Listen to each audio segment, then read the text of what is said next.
Welcome back to the channel, you guys. If you guys have been following along with our Silver Z build, so far we just got our motor dropped in. Before that we swapped it back to tan interior. Now today we're putting our 5-speed drive shaft, pretty much everything to get the car running in the car and on the car.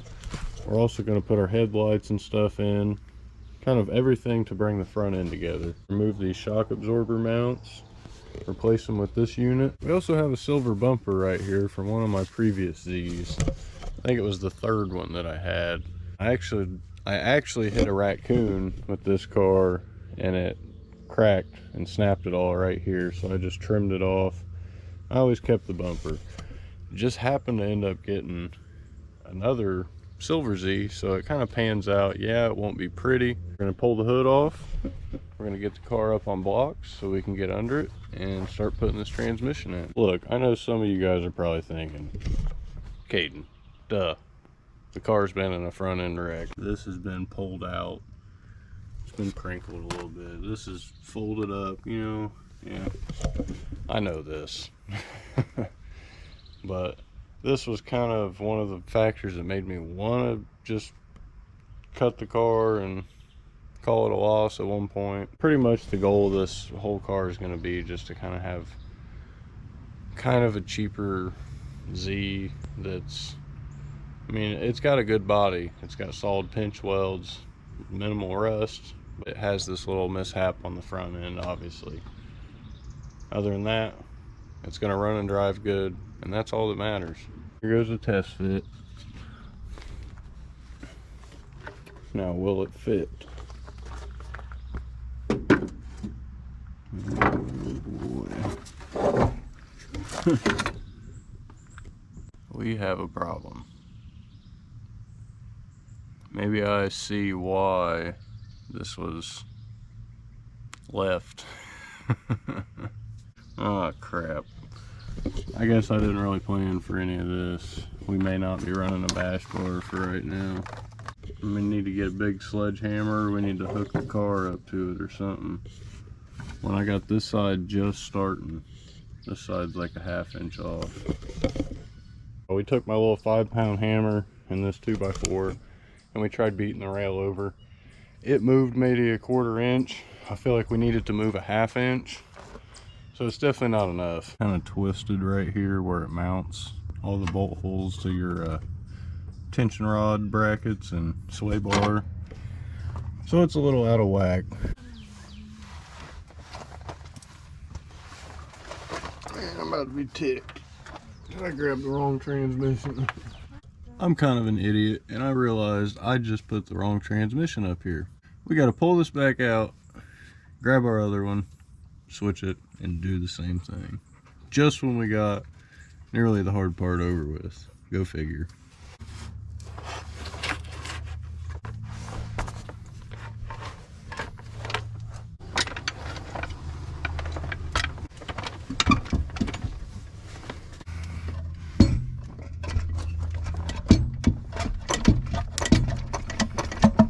There we go.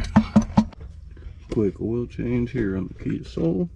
It blows me away how thin this oil is. Car takes, what, 5W20, and the stuff's like water nearly.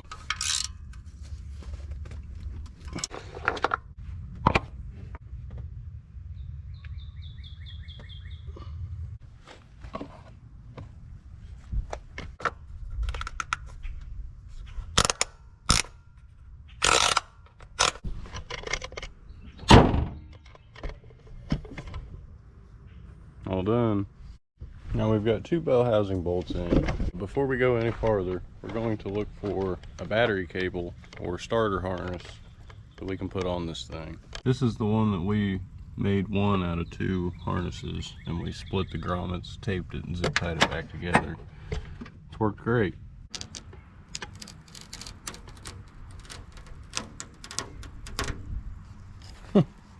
Wow. Now that our trans is all bolted up, we've got our shifter and shift linkage or bracket here. Just went and found the couple bolts that we need to secure it to the transmission. We just got our transmission harness all plugged in. We have this little red connector gray oval connector and the square black connector. And I've got them all secured up and out of the way. Shifter's now on. Support bolts are on.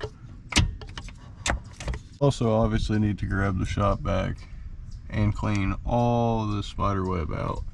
I think we'll do that after we get the drive shaft in. That's the last big thing at all that we have to do down here. We still have to figure out an exhaust system, but I think we may just use the one that we took off of our blue, or what I call our yellow Z. Reason being, it's all in one piece. It's kind of hard to sell, and the welds aren't the prettiest. This car, again, as I've stated previously, it's just going to be kind of like a budget build, or just what I already have kind of thing. Transmission's now mounted. We just have this last one to torque in slowly. Finally, we're done with the tough part, at least the most physically demanding, I'd say. Now we're going to pop up our drive shaft in here. And we're going to lift it to secure our carrier bearing bolts, and then we'll secure it to the rear end.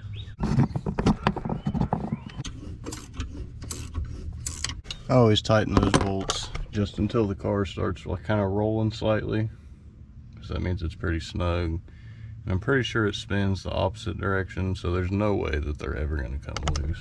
Not to mention, because the bolts get hung up right here, I do need to grab another top bolt.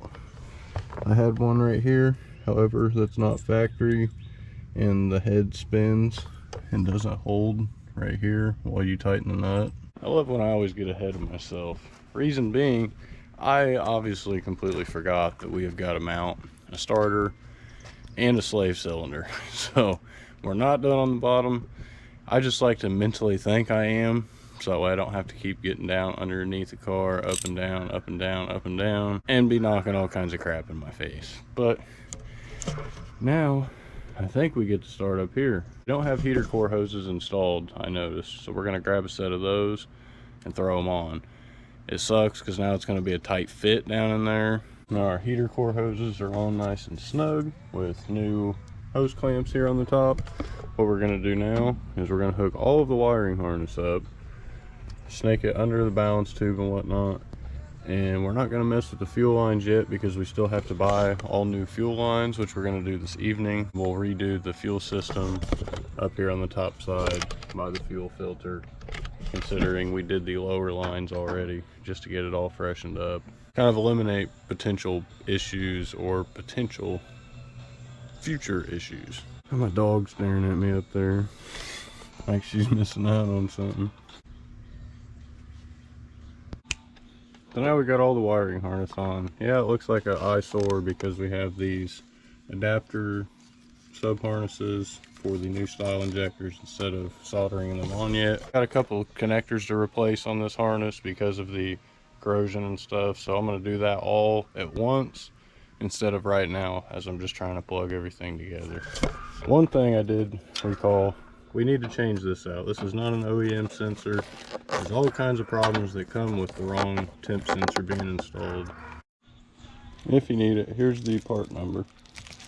And they're always a blue top, so that's how you know it's an OEM. About every other manufacturer I've ever seen has a different color plastic connector piece. You also need a 19mm socket to remove it. Yep. Yes. Usually just snug it down till it quits moving. That's good enough for me. So now, tuck that back down, re-secure it, pull our connector down.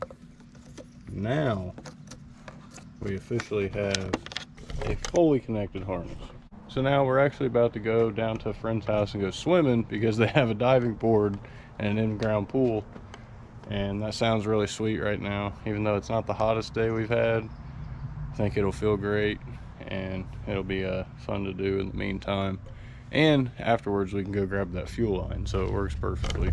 Since this is an auto to manual swap car and we're using a manual engine harness, you only have 2 of your 3 chassis interface plugs here, which on an auto engine harness you would have all 3.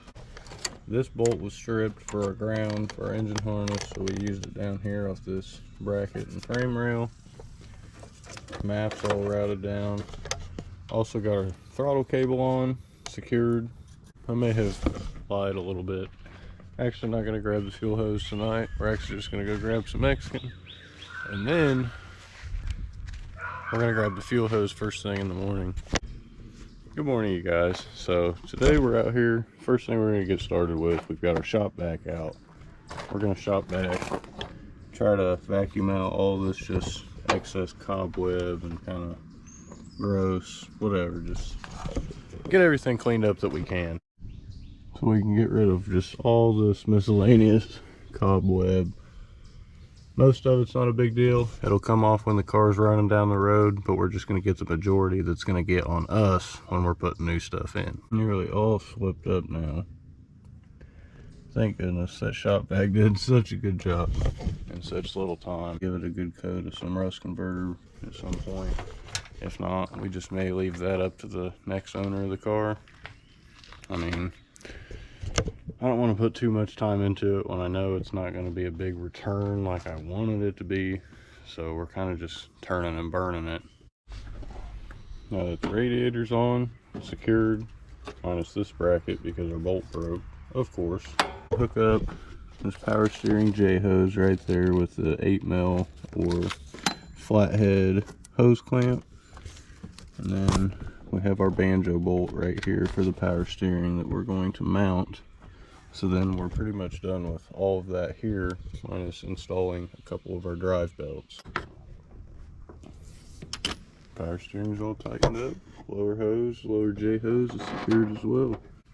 I found this small new piece of hose, so I'm going to replace this part before the fuel filter. We're going to throw this fuel filter and chop this other line off, throw it out, secure this bracket or bracketry, and then after we go to our dentist appointment today at 2:30, we'll stop at the parts store on the way home and grab us the rest of our fuel hose. Hose is literally cracked like the desert. It's not even a factory hose. How does it get drier than a current factory hose? That's insane to me. Like so. Now we're all replaced. I actually just went ahead and took my fuel line system from my slick top. You know, I keep forgetting that I actually do have one of everything, more or less 4 of everything. And instead of me having to go spend money, grab some fuel lines, we'll just use this for now. I ended up taking this bracket off. We resprayed it with some engine enamel black to make it pop a little bit more, and got the rust all cleaned up on it. Also, I was waiting on the paint to dry. We went ahead and installed the full passenger side air inlet along with the intake. Now we have the driver's side on, but we need to find a bushing for this mount down here, and also we need to find the secondary air pipe.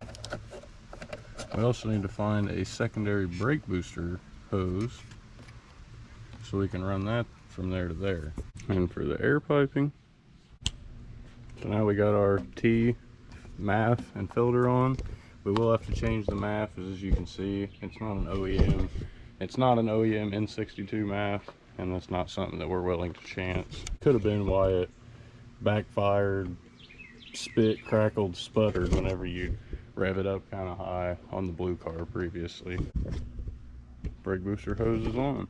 Managed to find us an idle air control hose, so let's place it about right, just like that. Now idle air control valve's hooked up. I noticed on the bottom of our brake booster hose it's completely split, so I think what I'm going to do is trim it right here, and we'll just connect it up towards here.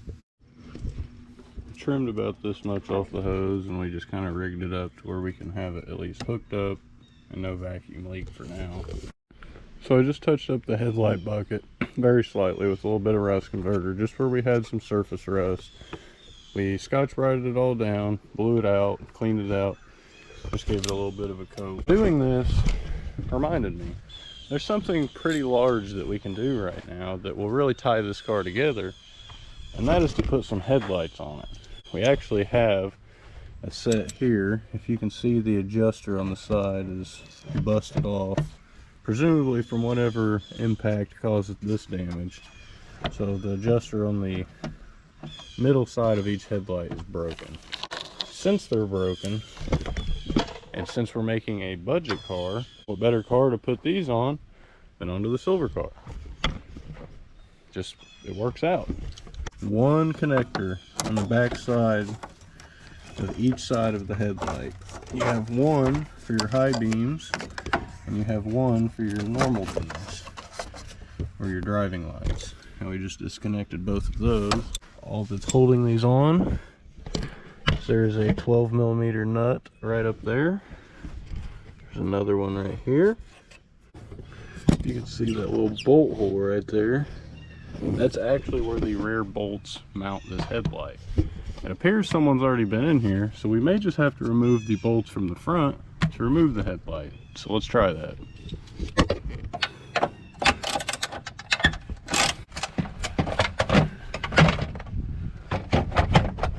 Sure enough, it looks like it wasn't bolted down. So that took probably half the time it should have.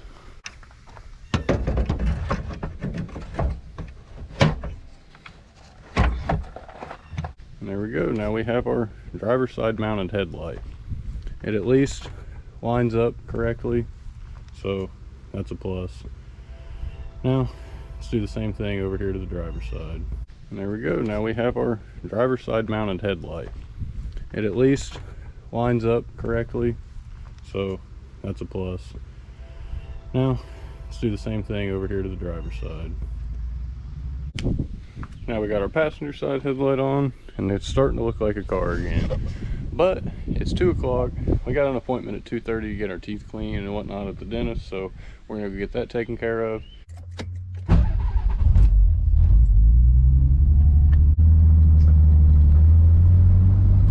Well, we got our goodie bag. You know, you go to the dentist without getting your goodie bag, because I forgot mine last time, and I've got all this time without a new toothbrush. You know, when you're into cars, it's the little things. You really become a cheap.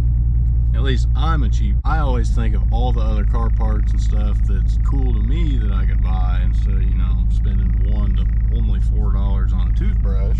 That same goes for my clothes. I've been wearing the same clothes since high school, and next year will be my 10 years since I've been in high school, so that cracks me up that I'm wearing the same clothes. When I see like people in my class, it cracks me up because I'm wearing the same clothes that they used to see me in school in. I actually just had someone message and they said they're going to be at the house at 4 o'clock, even though I asked them to show up a little bit later. Whatever. Someone's coming to grab the hatch from our 2-seater Blue Z that we got that we're parking out, so let's get back, get that removed so they can pick it up. Well, we did a thing.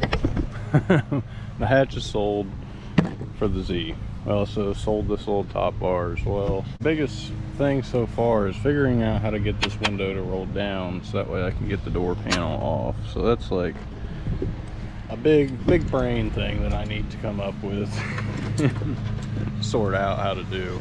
Now back onto the Silver Z. We ended up making up a list of pretty much everything that we need to do to finish this thing off. But I think first what we need to take care of are the headlights. We're going to put the mounting bolts in them and stuff so that way they don't move around, and we're going to plug the bulbs in as well. Our next step is to tackle this wiring harness for our alternator to transmission harness. If you remember me showing you, it's a 6-pin connector with only 5 pins being used. Pretty much what we're going to do, pull it off. Yeah, it's not that easy. What I have here are some de-pinning tools. This is a kit that I bought off of Amazon. If I remember, I will find the link to them and put them in the description. It's like a 120-piece set, and I feel like has everything you would ever need. All I use is this single one. If you look in your connector, there will be like a little lever down in there, which is that secondary block inside of the hole. And all you do with this pick is you pry it outwards, and at the same time push in on your pin, so that way you unseat it or unlock it from its resting position. then you can slide it out like I just pulled the connector off. We have to do that over here on our manual car, so that way we can get the actual 8-pin plug that we need for the chassis, even though we won't have all the factory wires for the... So here I made a little diagram to what the chassis wiring was when I took the connector off, which I already installed on the new one. So far, the only discrepancy I found, the automatic harness has this brown wire, which I connected that with the yellow and blue wire because it doesn't have anything else to connect to. From what I've seen, the green and white and green and blue have to do with your reverse lights, which those are actually right here on this second little wiring set that hooks up here. They're right here in the back. So you'll have to essentially jump from here all the way over to this and pin inside of this to have them. We don't have that right now, so what we're going to do is just do what we can. The other 4 connections on the other side, this half of the connector, are the same both ways. You got yellow and white, yellow and black, blue, and a white and red. And those match up correspondingly on both connectors, so we are all solid there. Usually you'd want to plug up those ends with a plug, but I'm going to leave them open for when we figure out how we're going to tackle it, or if we order pins to wire this correctly, because I actually enjoy figuring this out and how it's supposed to be done versus just throwing it together and leaving it without any of this. Usually I buy the conversion harness, but this time I did not because I always heard not to. So I think we're on to the right track so far, which I am pretty excited about, you could say. See if we can make sure, turn the key just through the ECU in. And I hear the fuel pump. Such a victory, guys. Oh, such a good feeling, because now that means all of our wiring's good. We can go ahead and put our interior back in, kind of wrap this up, clean it up a little bit. We actually are going to need gas in this thing. I have no idea how long this has sat before me getting to it, so.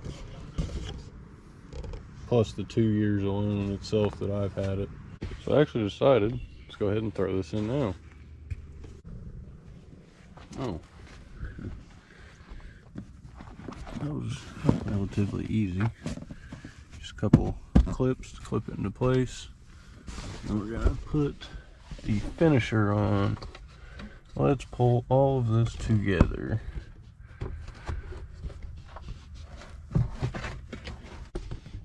Oh, we got it on. We just had to pop this little piece back here, which now we can actually move back up. Tuck the carpet in along the way so it meets the trim. But since this parcel tray is a little banged up, I should say, don't know how well it'll fare. And that side's done. That looks much nicer. Next, we're going to install our starter, and all you need to do that, 2 14 mils. Usually the stud's up here, I believe. I don't think it necessarily matters. It can be either one. I prefer the stud to be up here. One's usually a stud, one's a bolt. You have your trigger wire and your battery cable that you hook for your power supply that goes straight to your battery to start your car. I'm a little annoyed. We just went to tighten it up and the stud broke. Like, what? New starter on now officially.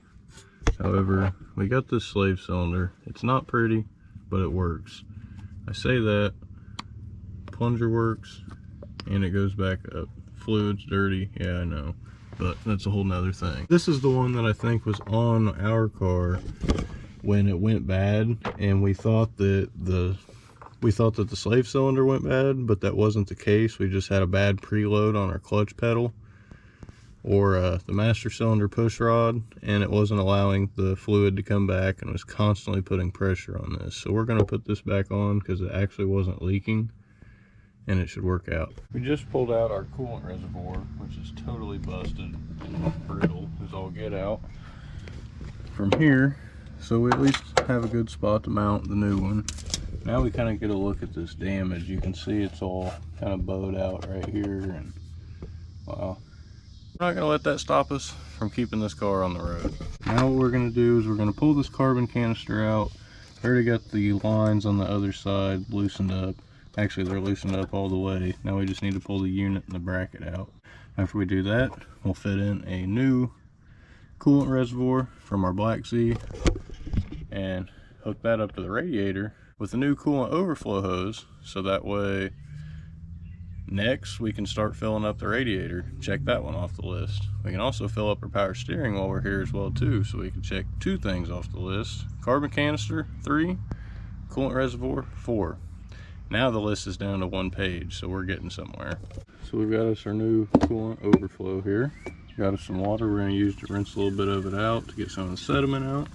We're going to remount it. Now that our coolant reservoir is on, which is held on by 2 bolts because this bolt right here is rusted and broke, I got it resecured up here to where it works correctly.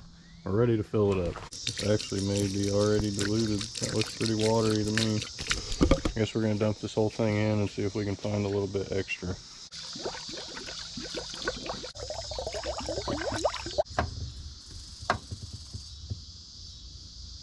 I think it's like 1.7 quarts that your full power steering system actually holds. Since we got a new rack here, we shouldn't have any leaks to worry about. Now we've got all of our M10 hardware. Let's go ahead and put our shifter support plate on.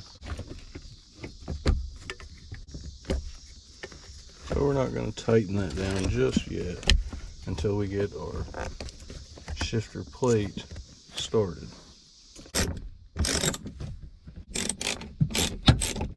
Shifter plate's now on. Starting to lose some daylight, so let's see what a couple little things we can get done outside of the car before we wrap it up and call it a night. Alrighty, you guys, here is the moment of truth.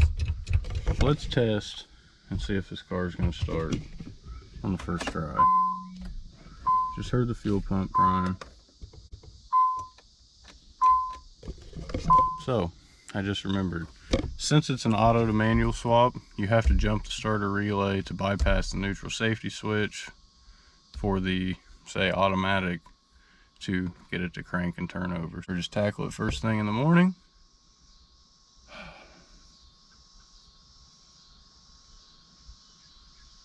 I don't know.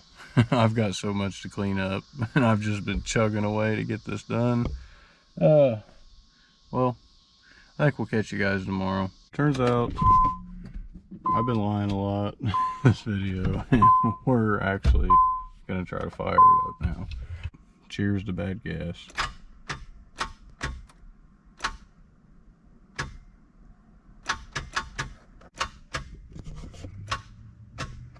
Confused, is the starter seized? Is it not engaging? I guess we are gonna be back tomorrow, so I guess now we know where to start tomorrow. Alright guys, so we're back here. It's the next day. And pretty much our main goal for today is to get this thing to fire up. That being said, today's the last day that I have for this video. I'm already at pretty much my clips limit, so here, we're going to get this figured out. May obviously not be getting it driving this video, but as long as we can get it fired up and we know everything electrical in the car is working correctly, that we can go through with finishing our hydraulic clutch system and putting the rest of the car together at that. Judging from where we went off yesterday, first plan of attack today is to actually put a battery in the car. Hopefully that'll give enough juice to crank the starter. I'm hoping that maybe that's why it wasn't working yesterday. Kind of expecting the worst right now that the Bendix is fully extended and it's jammed in the flywheel, but I guess we'll have to see. So about 10 seconds later, I think I realized what's going on. I'm pretty dumb. It was late last night, and when I did hook the jump pack up, it was before I anticipated starting the car. The starter wire that goes to the actual starter, I have disconnected from the accessory or cabin wire. This gives me power to everything on the dash, in the car, etc., etc. We didn't even have them hooked up. We just had this hooked up and powered up, and then the ground hooked up. Just got the battery hooked up. Battery did have some minuscule power in it, so that's good. We got a good connection at least. We're just going to turn it over, see if the starter engages, so we know we fixed that issue to where we can start cranking it over. And if that works, we're gonna go grab the golf cart and we're gonna head up and grab some gas and put 5 gallons of fresh fuel in this, because to be honest, it's been 10 years probably since it's driven. That's what I like to hear. Let's go get some gas.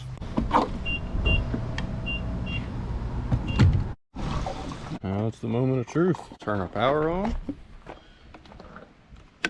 Now, the moment we've all been waiting for, at least I've been waiting for quite some time now.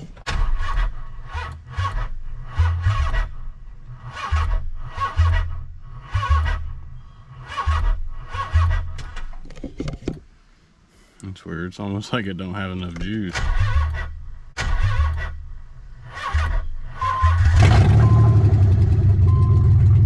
And there she goes, fires literally right up out of nowhere. That's insane. Well, oh, that's incredible. I'm so happy. It's super loud because we have no exhaust. We're just open downpipe right now, so we will get that sorted for next video. We got to find a good exhaust system to throw on here, which we may just use the one from our blue or yellow car.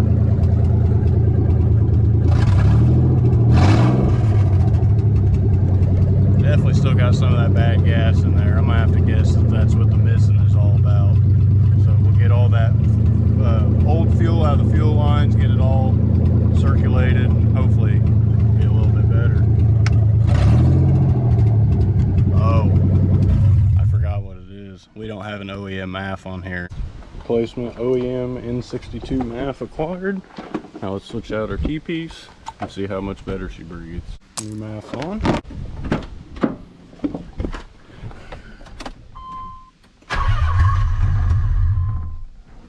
I spun over way faster.